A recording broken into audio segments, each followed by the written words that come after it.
90%.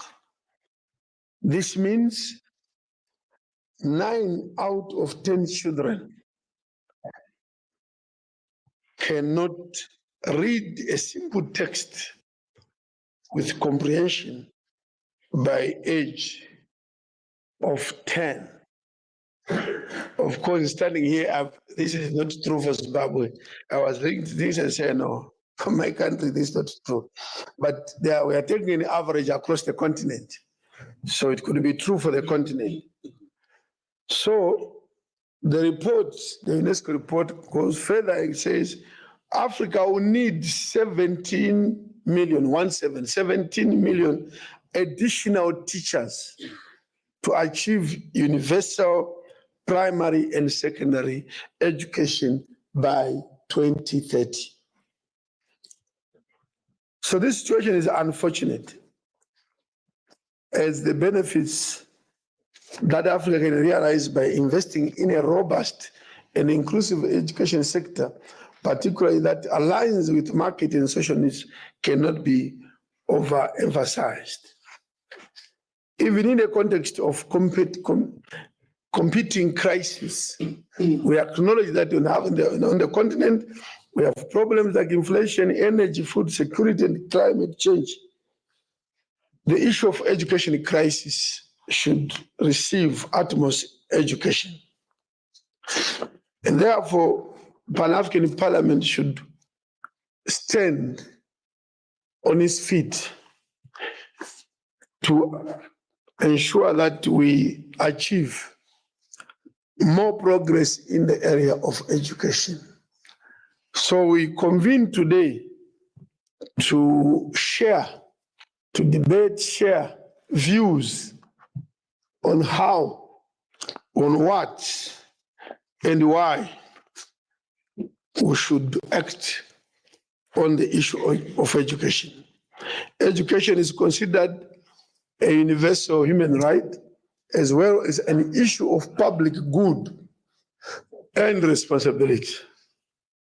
Sadly, as demonstrated by the out-of-school statistics, the reality is that there are still many children on the continent that do not enjoy this right, as there are inequalities and it's evident that the existing educational systems based on region, gender, and economic status are not delivering to all our citizens.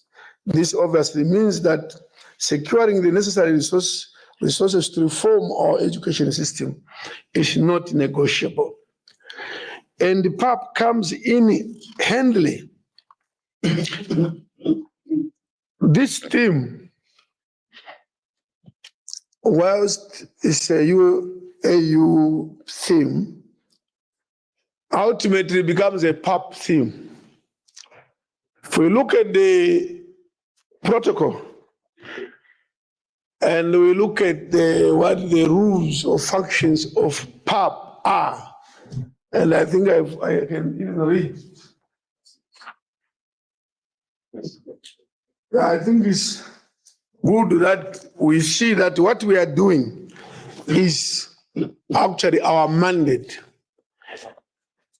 There are many functions for Pan-African Parliament, but under Rule 4, and it's also in the protocol actually, it says PAP should participate in creating awareness among the peoples of Africa, one on the objectives, policies, aims, and programs of the African Union. So the theme is a program of the African Union, is a policy of the African Union, and the PAP is mandated to create awareness in terms of the protocol and the rules I'm reading. So when people tomorrow say, what is PAP doing? We should be able to say, we went around the continent, we convened in Midrand and elsewhere to make sure that everybody is aware of the theme of their education, and that we made recommendations to the AU. So the chairperson of the Committee on Education, we will all look up to you as a committee. I know you are Dr. Bettin. Dr. Bettin, going forward, by the time we meet again for the committees, and we're sitting of committees and we meet for the plenary, we expect your committee to have done a lot of work on this theme across the continent. I know you say we don't have resources. I know the finance committee chairperson will talk about something. We'll also make a contribution on this topic and even tell us how much we have. But we should strive to ensure that we get the resources so that everybody sees that PAP is performing its functions. Let's make sure the continent is aware of this theme. And they also make an input, not only inputs from workshops, but there are people that cannot attend any workshop, and they are the majority. Your committee has to access those communities and hear what they are saying. I need to remind you that as the quasi-legislative arm of the African Union, that's the Pan-African Parliament, is the quasi-legislative arm of the Union. The Pan-African Parliament plays a very important role in ensuring that policies and treaties of the African Union are translated into national legislations and enforced by member states in terms of Article 3(1) of the PAP Protocol. So Article 3(1) of the PAP Protocol enjoins us as PAP to ensure that policies and the treaties of the African Union are translated into national legislation and enforced by member states. What it means, Dr. Bettin, is that after we have resolved and made recommendations, your committee should give us at least a page or 2 pages that each delegation, each parliamentary delegation of PAP, takes back among other topics or subjects that we discuss along the way until next week. Your committee should give us at least 2-3 pages to the report that each delegation will then present in their national parliament. Tell them in national parliaments that we had a debate on the theme on education, AU theme this year. And this is what the debate was of this nature. And this is how our recommendations and resolutions were couched. And then let the national parliaments also make an input into the PAP recommendations. And when you come back next session, you report back, each delegation should report back and say, in the debate in our national parliament, went in this direction. Also, added or subtracted, I don't know. And then we make a comprehensive report, a PAP report, which now includes PAP and our national parliament, and even the regional parliaments, ECOWAS Parliament, EALA, SADC, and others. One report in which we mention that as a continental parliament, we debated, we went to the regions, we went to the national parliaments, and overall, these are the views. And we present that to the AU Assembly of Heads of State by February next year. And if we work like that, people will see our relevance. So without taking too much of your time, I'm saying we need equitable, inclusive education, well-funded. And I know it will come out from you in a much deeper way. Is this education that you are talking about really relevant to us as Africa, to your own country, relevant to the first century? And I know you have a lot of information on that. But ultimately, although we have so many professors some beyond the professors, and they understand when someone gets very educated and they are already professors, they are again called missed as a sign post-professorialship. But why is it that when we go to universities or higher institutions of learning, the books that we quote, 60–70% are written by Westerners and less of ourselves as Africans. They are written from a very different context, and we try and apply them on Africa. And because of that, there is a mismatch between the knowledge we bring from outside Africa to try and apply it. Most of it is not even adapted. It is simply applied by letter and the spirit of another country. And in terms of innovation, we lag behind. In terms of production, we lag behind. And our economies suffer because we consume goods and services imported from other countries, because we are unable ourselves to innovate, create goods, produce goods. So this topic is very important. How can we improve our own education system to ensure that when you say self-reliant in terms of brains, rather than relying on the brains of others. On this note, I end my speech and I declare that as I open this seminar, I want to say and quote Malcolm X, who said, "Education is the passport to the future, for tomorrow belongs to those who prepare for it today." I declare this seminar. Thank you.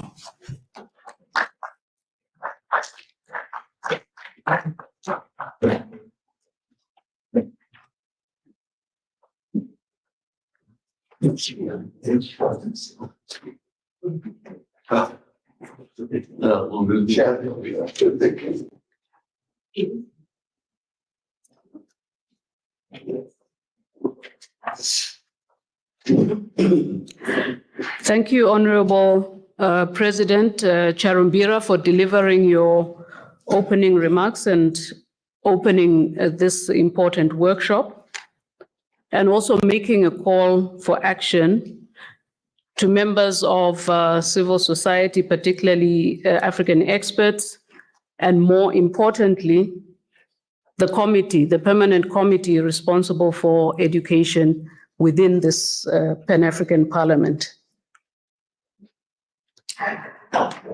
Honorable President and honorable members of Parliament and participants, it's now my pleasure to invite Honorable Bertin, who's the chairperson of the Committee on Education, Culture, Tourism, and Human Resources, to approach the podium, or as he pleases, from his seating, to take this workshop through the objectives and the intended outcomes for this day.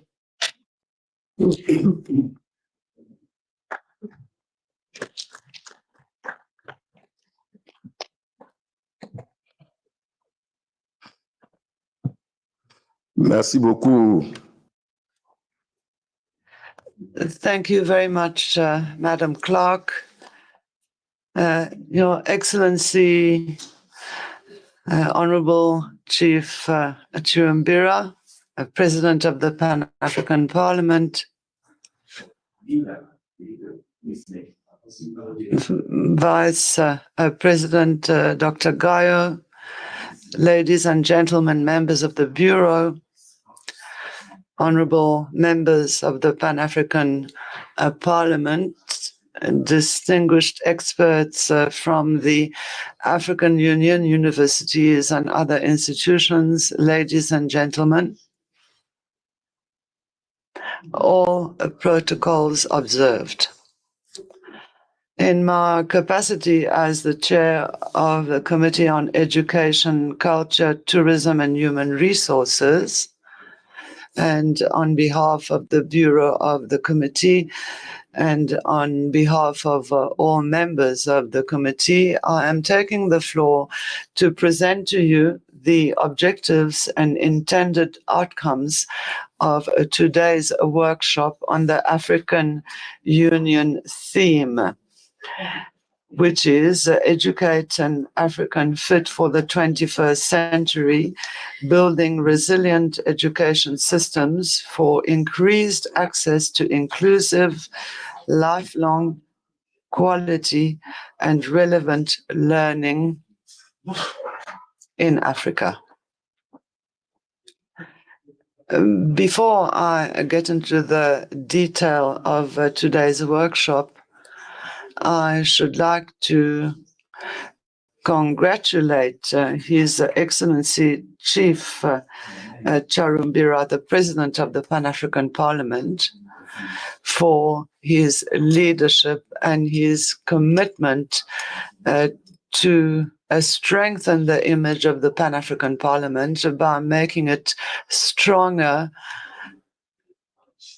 and for the quality of the work of the various committees with the vision of one Africa, one voice to have a stable and prosperous continent. Honorable members of Parliament, today's workshop on the African Union theme for the year 2024 will enable PAP to promote the theme of the year, as well as creating awareness for the instruments of the African Union concerning education in Africa. The specific objectives and activities are as follows. 1, present or introduce the theme of the African Union for the year to the organs of the Pan-African Parliament. 2, explain the raison d'etre and the raison d'etre of the Pan-African Parliament. 3, the 3 sub-themes to promote the African Union theme for 2024. 4, assess the current state of education in Africa by highlighting disparities and challenges. 5, introduce the instruments, decisions, and other progressive policies of the African Union to ensure resilient education systems in Africa. 6, explain the role of the Education Department, Science, Technology and Innovation as a coordinator of the theme. 7, encourage collaboration between the Pan-African Parliament, the ESTI, and other parties to promote the theme. And 8, improve decision-making using data and analysis. What we call outcomes. We will have at the end of the workshop a detailed report on conclusions and recommendations of the workshop, and also political recommendations that are doable for education in Africa. Also a work plan for member states to attain the objectives of the 2063 agenda. And also a framework or a commitment with the various stakeholders to ensure collaboration and support. intended outcomes. The workshop should lead to the following: awareness of parliamentarians on the theme of the African Union for 2024. And the parliamentarians will be made aware of their role as to the African Union theme for 2024. Improvement of access to education in 2024. Responding to the economic and social needs of Africa, supported by parliamentarians. Parliamentarians are enlightened and committed for the implementation of financial systems, ensuring investment in education. Improvement of decision-making using data and analysis.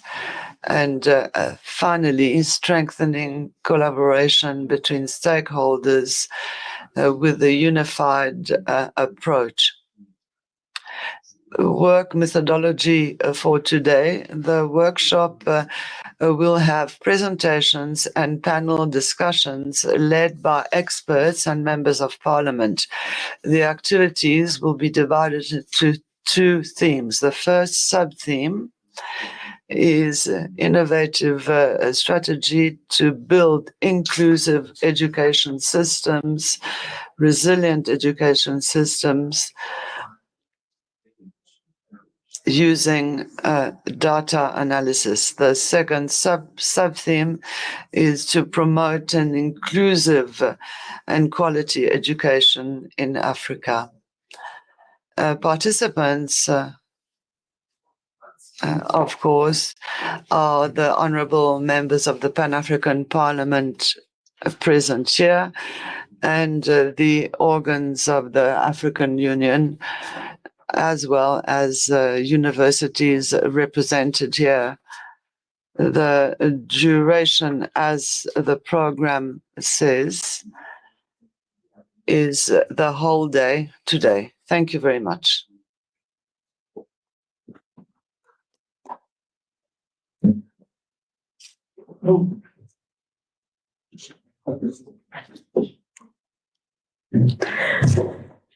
We thank the Honorable Chairperson of the Permanent Committee responsible for the theme of this workshop for the delivery of his remarks, but also setting out the objectives and expected outcomes for this workshop. Honorable President, honorable members of the Bureau and members, as well as distinguished participants, this brings the proceedings of the opening to an end.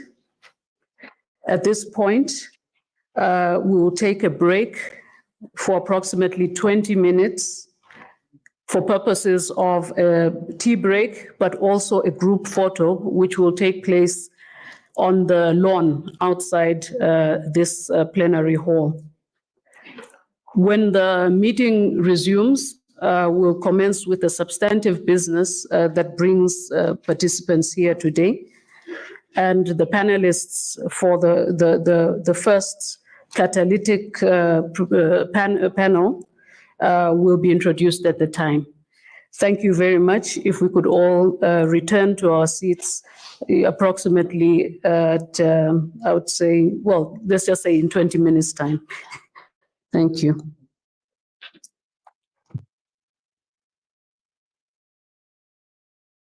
Tea will be served outside, just outside in the lobby, but we'll begin with the photo, the group photo, which the President invites you to.